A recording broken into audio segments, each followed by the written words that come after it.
Hi, and welcome to my channel.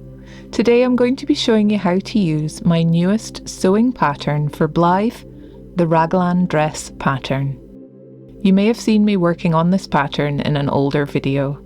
It took many iterations to get the fit just how I wanted it. I've made many mock-ups and I'm finally satisfied and ready to release the pattern for you to try yourselves. I'll include the pattern pieces to make both a longer and shorter skirt, and I just wanted to show here that you could simply finish off the bottom of the bodice and use it as a top. The materials I recommend for making this dress are a light interfacing, plain or iron-on, although this piece could be light cotton, and light cotton fabric for the main body of the dress. Depending on the sleeve style you choose, you might need elastic as well as any extra findings, snaps or Velcro to finish it off. Here I've printed and cut out the template pieces. I'm going to use this darker green fabric for the sleeves and for the ruffle of the skirt. Each piece is marked with how many are needed to be cut, and the skirt ruffle is marked to be cut on the fold.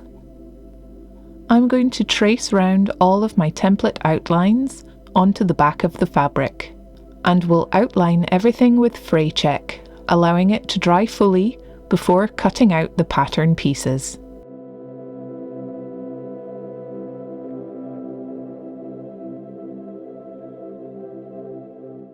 The pieces are cut out, including my interfacing piece. I'll start by sewing the two darts on the sides of the bodice. I've transferred over the centre line markings and will now poke holes in the template where the dart points are. Here I use a hole punch to get a nice neat circle. I use heat erasable pen on the back of the fabric to mark my dart points. I fold the fabric so the point is on the edge and the raw edges line up. I place pins to hold them and will sew with a 5mm seam allowance starting from the outer edge and working towards the dart point.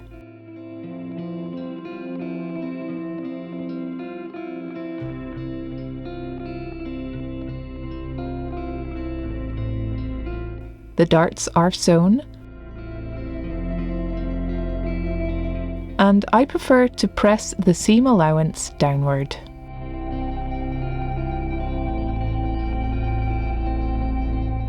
With right sides facing, align the sleeve with the bodice front, pin and sew.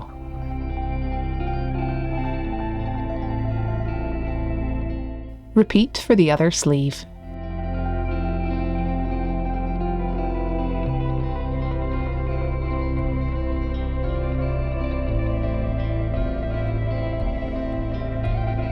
There's a slight curve in this seam. Once sewn, I snip into the seam allowance at that bend.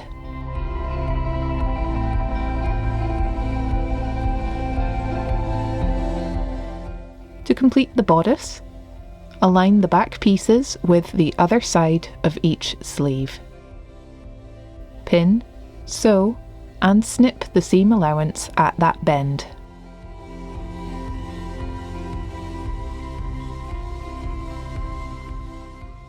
Next, use an iron to press the seams flat. You can spread open the seam allowance if you prefer, but I like to push the seam allowance away from the sleeves. Make sure your neckline area is nice and flat. Line up the interfacing piece with the right side of the bodice like this.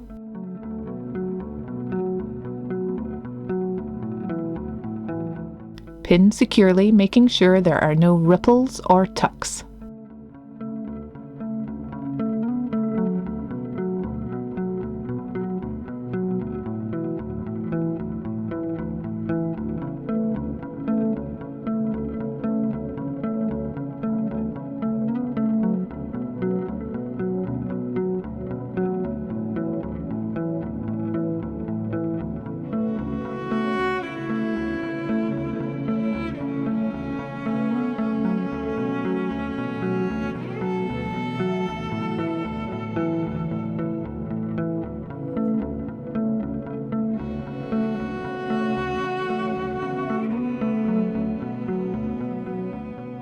You can sew from the other side if you can see the fabric clearly, but if it helps, you can use an erasable pen to draw your seam line on first. We will sew up the back, round the neckline, and down the other back side. Use a very small stitch length wherever possible, especially around the neck.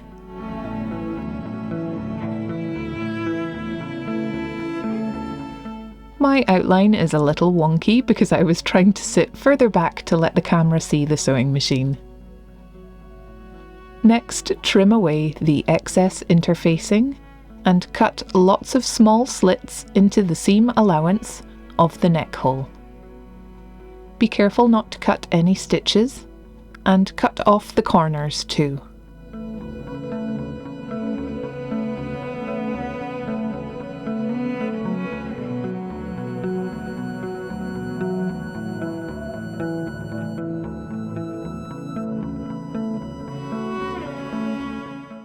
Carefully press out the corners and turn the interfacing round to the inside before pressing carefully with an iron.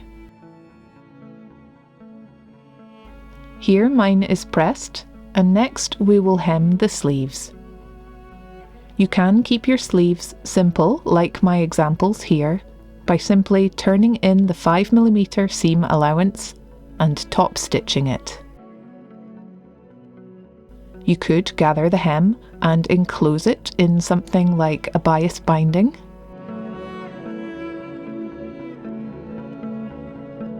But what I'm going to do for this example is folding in the edge, enclosing a piece of stretched elastic, and zigzag stitching over the top of it.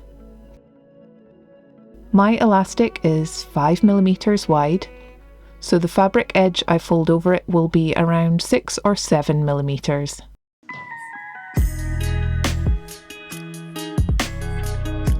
I've pinned the very edge of the folded fabric with the elastic able to freely move inside. I start stitching one end before pulling the elastic and sewing across. This has given me a nice slight gather in one pass. Both my sleeves are hemmed, so the next step is to add any decoration to the bodice before closing in the sides.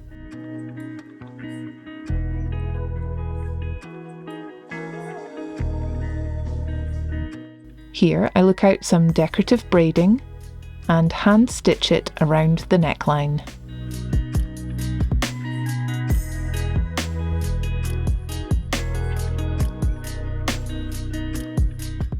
I leave a clear space in the back for the overlapping closure.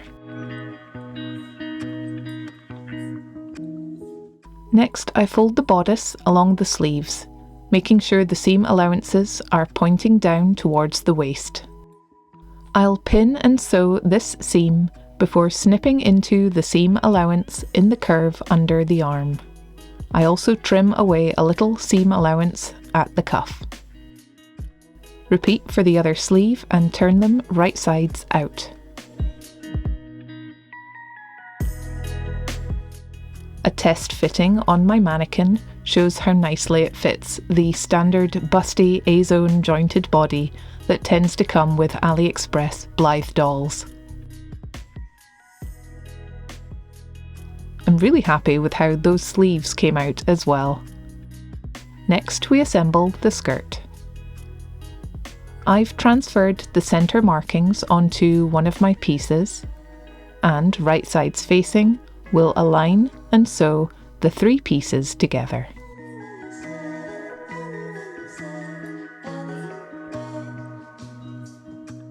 I press open and iron the seam allowance, also pressing one edge of the long ruffle. I'll now top stitch this edge before sewing 2 long straight gathering stitches at the top of the skirt and the ruffle.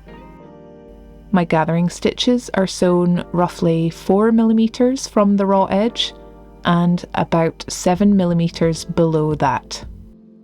I pull on both the bobbin threads and gather the ruffle piece until it matches the length of the lower skirt hem.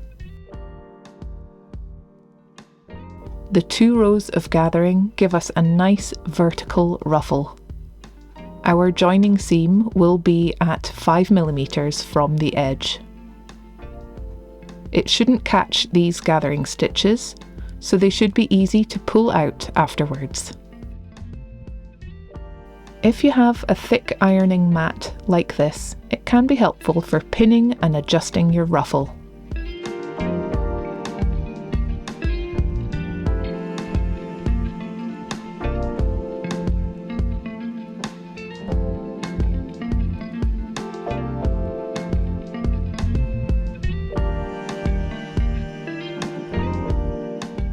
Press your gathers before pinning along the base of the skirt, right sides facing.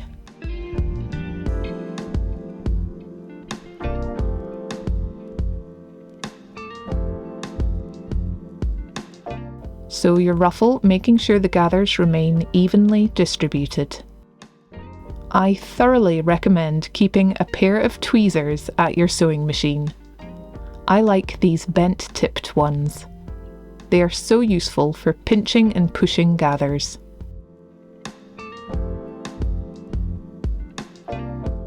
My ruffle is sewn on, and now I can pull out those gathering seams.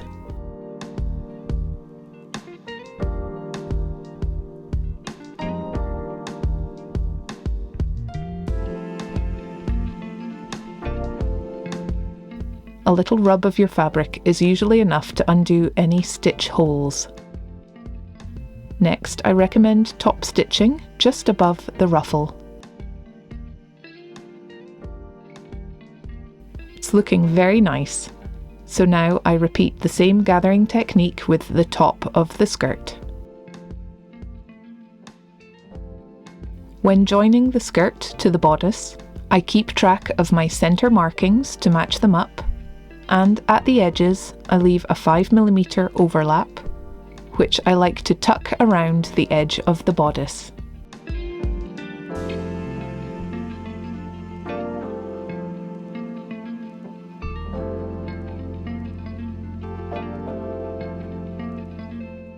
Press the gathers, arrange and pin the bodice and skirt together with right sides facing. Again, we sew with a 5mm seam allowance in between these gathering seams.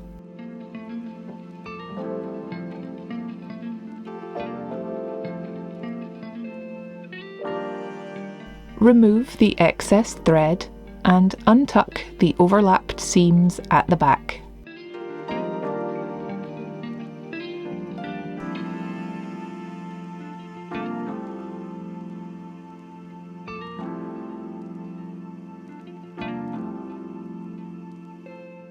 This forces the seam to point downwards. I'll press and top stitch just 1mm or so below the waist seam. Before I close the back of the skirt, I will top stitch the upper part of each closure side. I stitch until about 2 centimeters below the waist seam.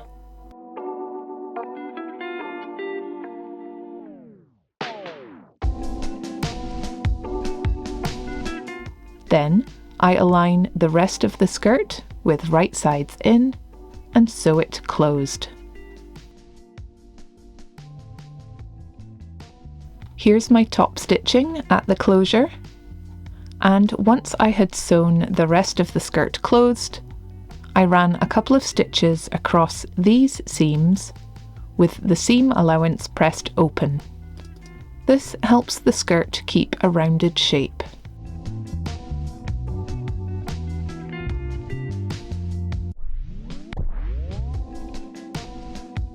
The dress is essentially done. Just add your choice of closure to the back. I'm hand stitching some snaps and a decorative button to the dress. I've labelled this version of the skirt as the maxi skirt, but will demonstrate an alternate version shortly.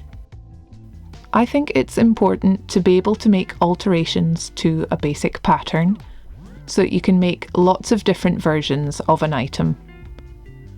I hope my suggestions for different ways to finish this dress will help give you value and variety.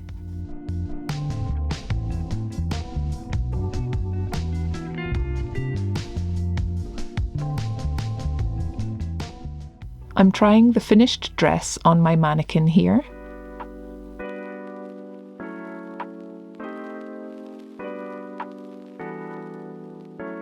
I think it would look wonderful with a waistcoat, corset or apron layered over the top. What do you think? You could also add a Peter Pan style collar to the neckline and ribbons or buttons to the front of the bodice too. Before we finish, I wanted to demonstrate another way to put this pattern together. Here I'm using a lightweight jersey fabric instead of cotton. And for the neckline, instead of an interfacing piece, I've wrapped the neckline edge with a long strip of jersey fabric. I'll use the same edging method for the sleeve cuffs as well.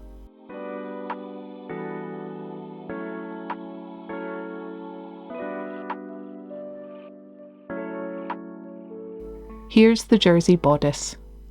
The sleeves look extra comfortable, don't they? Again, you could hem the bottom and use this as a sweater instead of a dress. I want to see how a jersey skirt will come out though, so I'll add that on next. Here it is. Don't you just love this retro kitsch fabric that I picked up in Berlin last year? I love how comfortable that dress looks. Since it has some stretch, I was able to leave the opening at the back a bit smaller. I also tapered the skirt hem alignment a little to give an overlapped closure. I stitched on a snap fastening at the neck and tried it on my doll. You'll find measurements for this length of skirt in the pattern, and of course you can experiment with and simplify your own version. I'd like to say a big thank you to all my supporters over on Patreon. The extra support you give me there is tremendously helpful. As always, you'll find a link to purchase the pattern in the description box below.